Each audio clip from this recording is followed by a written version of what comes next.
Welcome to Babblecom 5. This is episode 18 of season 5 of Babylon 5, The Fall of Centauri Prime.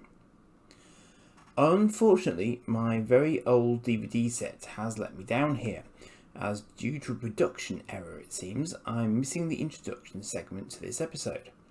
This means I can't do my normal captures for those few minutes, but I'll describe what happens from elsewhere, then carry on after the initial credit roll. The Narn and Drazi fleets bombard Centauri Prime, and Londo seeks Jakar out to free him from the prison cell and get him medical attention. He also resolves to try and see the Regent Virini one last time. On the station, Garibaldi advises Sheridan of the Centauri Prime situation and that for some reason their defence grid is inactive. He also tells him that Delenn and Lanier's White Star hasn't been heard from and is overdue. On board the stricken ship, Lanier is doing what he can to try and bring systems back online and get help to them. Londo finds and confronts the Regent about what he's done and is told the bombardment is moving away from them for the time being. He then introduces Londo to the Drakh. Initially, the Regent speaks for the Drakh, who Londo recognises as being servants of the Shadows. The Regent says they were left to fend for themselves, their homeworld was Zahadum destroyed. The Drakh notes that they were shadows of shadows, that they loved their old masters and wondered what they were without them. They wandered space, then they remembered Londo and what he had done to the Shadows and their associate Mr. Morden, and we see in black and white their final meeting and Mr. Morden's shouted threat that the allies of the Shadows would take revenge for his cleansing of the Shadow presence from Centauri Prime. And the Drakh are just such allies. Londo realises that through the Regent they have instigated the war against Centauri Prime by the Alliance as part of that revenge, but more than that, to place Centauri Prime in a position where it will need them so that they can continue their work in secret. He offers himself, but the Regent says they don't want his life yet, and the Drakh say they want him. Londo says he won't allow them to do this, but the Regent notes they learn quickly, including from him. The Drakh have planted fusion bombs on Centauri Prime that will take millions more innocent lives on top of the bombardment currently underway if he resists them. In space, Sheridan arrives with White Stars as the Narn and Drazi continue their assault, and he threatens to interdict them if they don't stand down. Natok from the Narn agrees that he didn't authorise the assault, but also notes that soon the Centauri fleet will return, and they will be out for blood. So Sheridan will have to either allow the Centauri to decimate them, or join the Alliance ships in fighting back. His options appear limited. The Narn and Drazi have effectively forced him into a path not his own choosing, even if their actions do technically leave him with clean hands. On Centauri Prime, the Regent knows the return of their fleet will cause more devastation, but he cannot give the order to surrender. He will, however, be Londo's alibi. Londo will be able to lay all the destruction at his feet when he is gone, and he tells Londo to look at him hard as his keeper reveals itself. He says they can only be seen when they choose to be seen, and that whilst they can control you when acting in their own interests, the rest of your time is your own. Yet once they are part of you, you will die without them, and his time has come. He says he has been many things, done many things, and not done many things when he should have, but he is Centauri, and he is not afraid. Then the keeper detaches, and he falls into Londo's arms as the Drakh watches on silently. The keeper scurries away. The Centauri fleet is 20 minutes from Sheridan's position, but he declines to engage, ordering ships to search for Delenn while they continue to try and raise someone on Centauri Prime. On Delenn's crippled White Star, Lanier is uncertain or unwilling to tell how much life support is left, but he does know there isn't much fuel left in the station-keeping thrusters, and with them exhausted the ship will drift off beacon and be pulled deeper into hyperspace, lost. On Centauri Prime, Londo goes to see Jakar, who is recovering from his injuries. They exchange barbs in typical good-natured fashion before Londo explains the Regent is dead, and so, subject to formality, he is now Emperor, and this marks the passing of their ways. Londo says Jakar may hear strange things about his behaviour in the future, that the role changes you. He hopes, he prays, that Jakar will never truly understand why. As he stands, he moves to the window, noting their fleet is almost within firing range. He says when they first met he had no power and all the choices in the world. Now he has all the power and no choices at all. Jakar struggles to his feet before he leaves.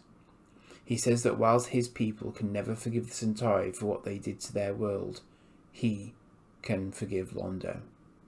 They embrace, and Londo leaves him for what may be the last time as he goes to meet the Drac. The implantation process is done in silence after Londo declares himself ready, stripping to his shirt as the Drac removes a piece of himself that becomes a keeper, and it scurries to Londo, climbing his body before its tendrils connect with him.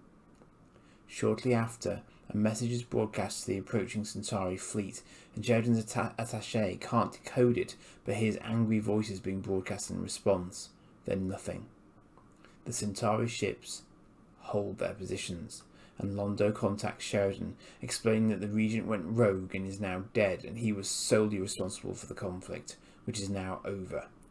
Sheridan asks to come down because Delenn is missing, but Londo is reluctant, finally agreeing but having an initial conflict with the Drac as a result because he wishes to save Delenn, saying it is of no benefit to allow her to die.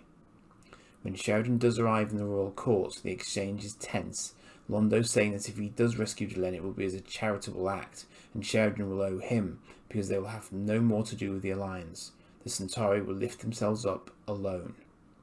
This angers Sheridan, who notes that as the losing party, the Centauri will still have to make reparations to the worlds they attacked.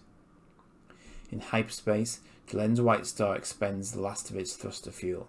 She muses that they might come across an ancient jump gate built by the first ones as they drift into uncharted areas of hyperspace.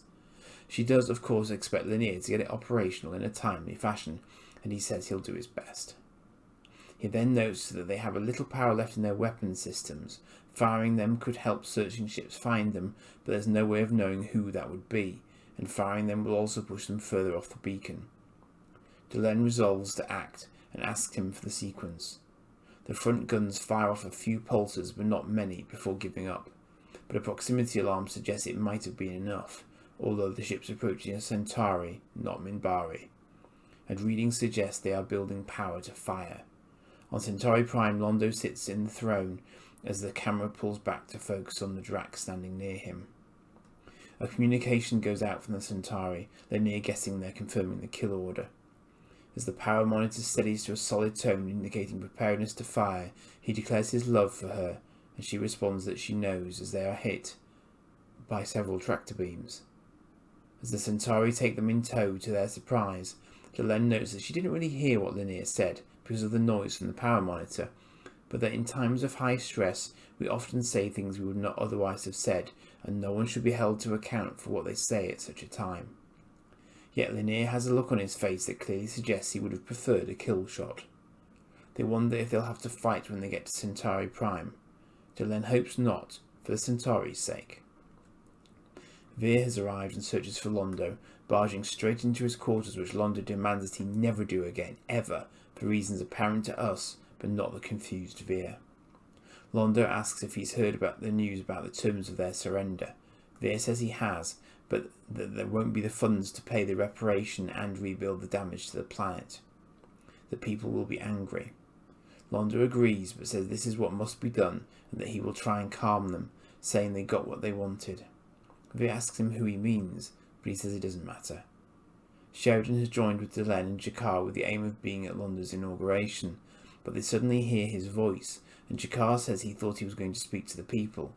And indeed a gigantic holographic Londo stands amidst the smoke plumes rising in the air.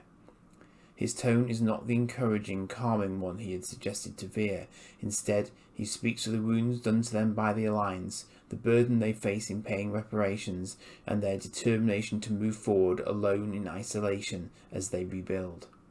In symbolizing this shift, he will walk to be appointed as Emperor alone in silence, with the temple bells ringing day and night for every Centauri killed in the bombing. The Drac stands in the shadows as he speaks, nodding its silent approval.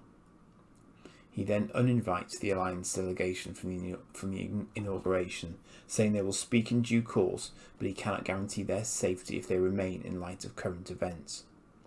As his first official act, he appoints Veer as ambassador to Babylon 5, hoping he will do at least as good a job as he did, somewhat ironically, and encourages him to leave with the others. Delenn says she senses a darkness in the path he now takes and hopes he will find a way to rise above it. G'Kar gives him a Narn double-fisted salute, and Londo bows his head slightly as he takes his leave silently. Then he tells Veer to tell them he's ready, as we experience a series of memories of his journey to this time, this place, as he steps out onto the damaged path to his coronation. On the station, Sheridan and the others consider the shadow tech used to control the Centauri fleet, frankly noting that the nuke that took out San Diego had its roots in leftover technology from the Soviet Union that was poorly understood. The analogy is clear for them all that the departure of the first ones does not actually mean an end to their influence on the younger races. Indeed, Lita herself notes that telepaths like her are also weapons left behind by the first ones, and frankly notes that whilst we may not understand these weapons, people are willing to use them, and they have no way of knowing how many made it out with the allies of the Shadows before Zahadum blew. Garibaldi wonders about the Vorlon homeworld, and Delenn says many ships have been sent since the Vorlons left by various races. The defence systems have stopped them getting anywhere near. Lita says they cannot access it until they have earned the right to 1,000,000 years from now, but doesn't know why she said that. Zack enters to say the fighting on the station has died down since the Centauri surrendered, and asks why they all look sombre. Delenn agrees they won, but wonders how much they lost at the same time. And at night on Centauri Prime, the fires burn, and Emperor Malari occupies his throne, very much alone. Very frustrating that the first few minutes of this episode were missing, although given the state of the presentation of this last season of the DVDs, it doesn't really surprise me, unfortunately. Something to be said for streaming after all. Perhaps the more complete DVD version of the entire run corrected the mistake, though. I think this episode, more than any of the others I've watched to this point in Season 5, struck me as starting to wind things up in a very significant fashion, most notably when Londo started to flash back to the times just a few years ago when he had no power and all the choices in the world, only to have that wheel turn and his freedom to act eroded. By the end of this episode, we see him as we saw him in War Without End, precipitated by his actions and into the fire in the previous season when he had it out with Mr. Morden. The irony is that he never said to Mr. Morden that he wanted to be Emperor. He just wanted the Centauri to retake their rightful place. Yet now he finds himself at the head of a crippled republic, further than ever from what he wanted, and firmly under the thumb of associates of Mr. Morden's associates. A shining example, perhaps, of why Londo's response to Mr. Morden's question, if carried out, of why Veer's response to Mr. Morden's question, if carried out, would have saved a great deal of grief for all concerned. You do get the impression that Londo wanted Veer off Centauri Prime for his own safety, and perhaps that he would not see what he was going to become. Veer being Veer, he would have nosed around too far and ended up on the wrong side of the Drac, and Londo will know that. So whilst you can see that he would have liked to keep him close, he is trying to protect him along with the others and getting them off planet. It also feels like Londo might not see G'Kar again until the events of War Without End Part 2, based on the conversations in this episode. And of course here too there is massive poignancy to this turn of events, because now it's the Narn that have pounded the Centauri homeworld from space. While their races may always dance this dance, these two individuals have at least shown that they can evolve past their racial hatred in Londo's last act as an unfettered being. Whilst their last acts towards each other may be violent in the future, we know they will also be a release and may bring hope to the Centauri. We also know, of course, that they are likely to result in Veer becoming Emperor, because Londo has beaten him to the position. This turn of events also means G'Kar is freed from being in Londo's orbit, if he ever considered himself being in it.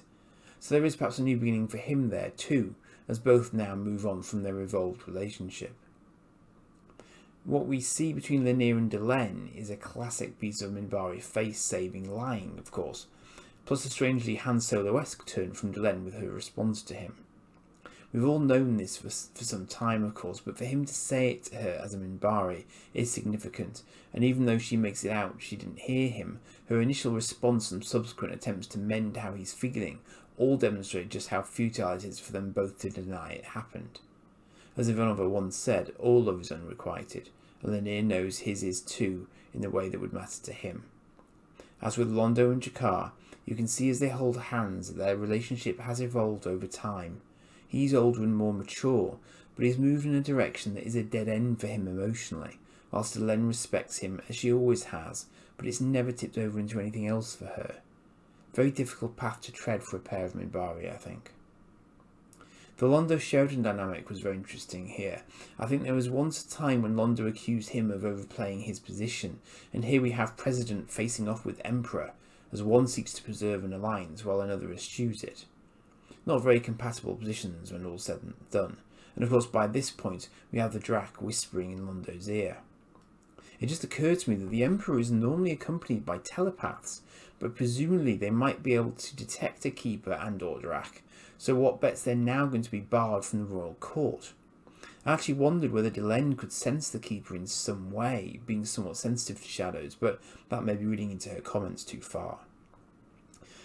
I suppose I wouldn't be me if I didn't comment on the Vorchans suddenly having tractor beams. Nice misdirection, certainly, as opening fire and as against opening fire, and it makes me wonder whether it's an offshoot of a gravitic drive system or if it's more magnetic in nature.